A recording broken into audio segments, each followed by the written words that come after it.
చూడండి, హెరిటేజ్ అనే వ్యాపారం నారా చంద్రబాబు నాయుడు గారి కుటుంబ సభ్యులు వారి జీవనోపాధి కోసం చేస్తున్నటువంటి వ్యాపారం. 4,000 కోట్ల రూపాయల టర్నోవర్ జరిగేటువంటి వ్యాపారం అనేమో వారి కుటుంబ సభ్యులు చెప్తారు. వారి జీవనోపాధి కోసం చూడండి, వాళ్ళ జీవనోపాధి అంటే వాళ్ళ జీవనం గడవటానికి ఎంత వ్యాపారం కావాలో వాళ్ళు చేస్తున్నారంట. ఇవాళ ఆయన చెప్పాడు మొన్న, ఏమని, నా వాళ్ళకి చెప్పాను, ఎక్కడా కూడా గుళ్ళకి ప్రభుత్వం జోలికి వెళ్ళబాకండి, సప్లై చేయబాకండి అని చెప్పాను.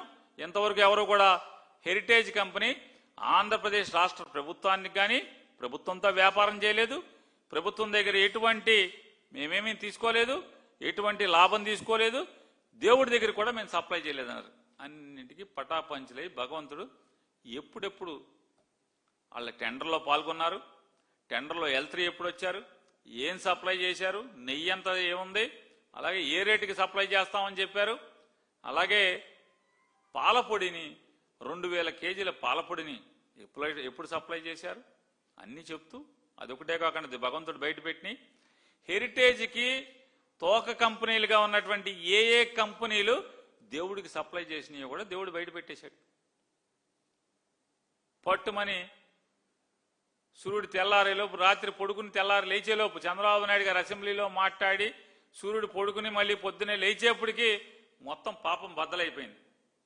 ఇవాళ చూడండి, ఇవాళ క్యాబినెట్ జరిగింది 13 మార్చి ఇవాళ క్యాబినెట్ జరిగింది.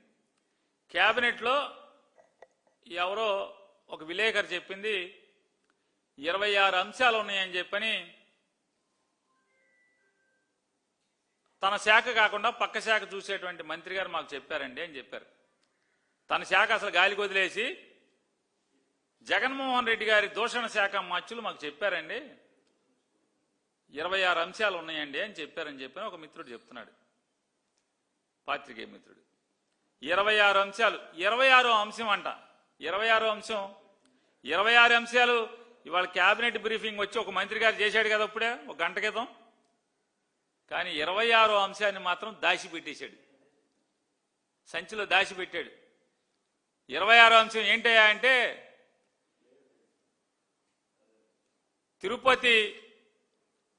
తిరుపతిలో చిత్తూరు అంటే తిరుపతి ప్రాంతంలో చంద్రగిరి ప్రాంతంలో డైరీ ఉందంట. ఆ డైరీ హెరిటేజ్ కంపెనీ డైరీ అంట, ఎప్పటి నుంచో నడుస్తుందంట. ఆ డైరీలో మెషినరీ అంట అప్గ్రేడ్ చేస్తున్నారంట, మెషినరీ అంతా మారుస్తున్నారంట. దానికోసం అని చెప్పని క్యాబినెట్లో స్పెషల్గా పెట్టి హెరిటేజ్ కంపెనీ 200 కోట్ల రూపాయలు పెట్టి దాంట్లో మెషినరీ అంతా మారుస్తుంది. ఆ మెషినరీ మార్చడం వల్ల కొత్తగా 35 మందికి ఉద్యోగం వస్తుంది. అందుకోసం అని చెప్పని టైలర్ మేడ్ ఇన్సెంటివ్స్, అంటే రెడీమేడ్ కాదు, అంటే అందరితో పాటు సమానంగా ఇండస్ట్రియల్ పాలసీలో ఇచ్చేటువంటి ఇన్సెంటివ్ కాదది, స్పెషల్గా టైలర్ మేడ్ అంటే చంద్రబాబు నాయుడు గారికి సపరేట్గా బట్టలు కుట్టించుకుంటారు అనమాట. అటు హెరిటేజ్ కంపెనీకి సపరేట్గా ఇన్సెంటివ్ కుట్టిస్తారు, టైలర్ మేడ్ ఇన్సెంటివ్. ఇది నా మాట కాదు, ప్రభుత్వం మాట, క్యాబినెట్ ఆమోదించిన మాట. హెరిటేజ్ కంపెనీ కోసం టైలర్ మేడ్ ఇన్సెంటివ్స్, చూడండి, రెడీమేడ్ ఇన్సెంటివ్స్ కాదు, పాలసీ ఇంటెన్సివ్ కాదు, ఇన్సెంటివ్స్ కాదు, టైలర్ మేడ్ ఇన్సెంటివ్స్. ఇది మాత్రం చెప్పలా, మింగేశారు మంత్రి గారు, చెప్పలా పాపం. ఎందుకు చెప్పరా? మా తెరిచిన పుస్తకం అని చెప్తున్నారుగా, ఈ పేజీ తెరవరా అసలు. 131% ఉత్పత్తి అదనంగా జరుగుద్దంట, ప్రజలకి మేలు. చూడండి విచిత్రం, ఎవడన్నా నవ్వుతాడని కూడా సిగ్గులే, అందుకే నవ్వుతారని సిగ్గేసి చెప్పలా ఇవాళ క్యాబినెట్ బ్రీఫింగ్ లో.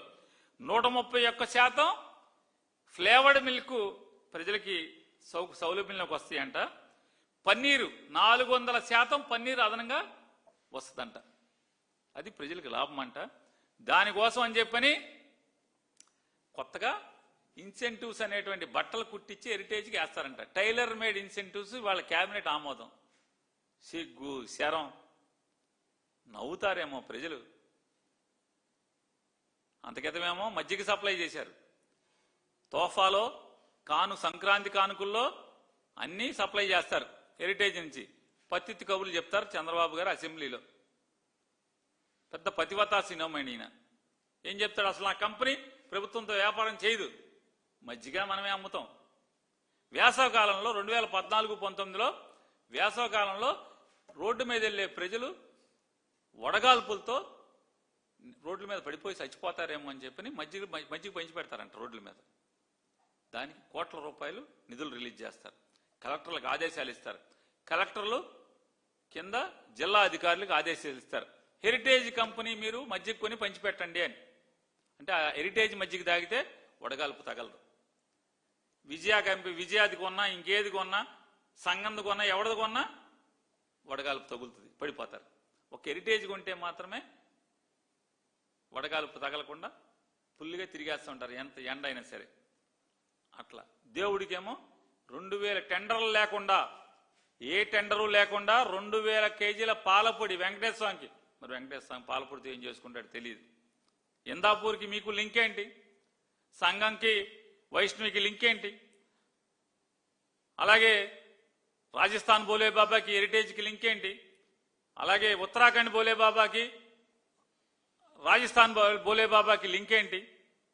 ఈఆర్ డైరీకి చంద్రబాబు నాయుడు గారికి లింక్ ఏంటి? ఈఆర్ రాజశేఖరన్కి చంద్రబాబుకి లింక్ ఏంటి? దిండిగల్ హెరిటేజ్కి ఈఆర్ డైరీకి లింక్ ఏంటి? ఇవన్నీ ఎంక్వైరీ చేయించగలిగే సత్తా ఉందా మీ దగ్గర? సత్తా లేకపోగా, వాటికి సమాధానం చెప్పలేక హెరిటేజ్ కంపెనీ షేర్లు పడిపోతున్నాయి, ఈ వైసీపీ వాళ్ళు మమ్మల్ని వదలట్లేదురా బాబు, హెరిటేజ్ కంపెనీ చంపేసేట్టున్నారని చెప్పని వెంటనే బీఆర్ నాయుడు టేబుల్ బయటకు వదులుతారు. మీరు బీఆర్ నాయుడు రాజీనామా చేయించరా?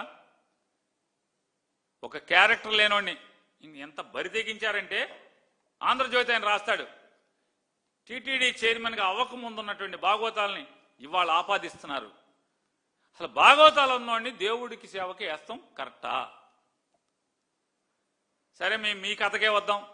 ప్రమాణ స్వీకారం చేశాక ఆయన భాగవతాల్లోకి వెళ్ళలేదు. భాగవతాలకు అలవాటు పడినోడిని, బరితెగించినోడిని దేవుడి సేవకి వాడటం కరెక్టా అని అడుగుతున్నాను. అంటే ఇవాళ మానేశాడు మొత్తం అండి. ఆయన బాగా తాగుపోతండి, ఇప్పుడు మందు తాగట్లేదండి, కొండ మీదకి వెళ్ళాక, కొండ దిగాక తాగుతున్నాడండి. రిజైన్ ఇంత పచ్చిగా ఎలిగేషన్ వచ్చినటువంటి ఇతన్ని మీరు తెలిసి నియామకం చేశారు. ఒక ఆడకూతురు చెప్పింది తెలిసే నియామకం చేశారని చెప్పింది. ఇవాళ ఆ పాపం బట్టబలైతే రిజైన్ చేయించరా అని అడుగుతున్నాను. 100% 5 ఏళ్లు జీఎస్టీ రీఎంబర్స్మెంట్, మొత్తం మాఫీ జీఎస్టీ. ఫుడ్ ప్రాసెసింగ్ పాలసీ 4.0 అంట. 4.0 ఫుడ్ ప్రాసెసింగ్ పాలసీ. మంత్రి గారికి చెప్పే సినిమా లేదు, ఎజెండాలో చివరి అంశం. ఎవరికయ్యా లాభం అంటే కుటుంబానికి లాభం, ప్రజలకేం లాభం?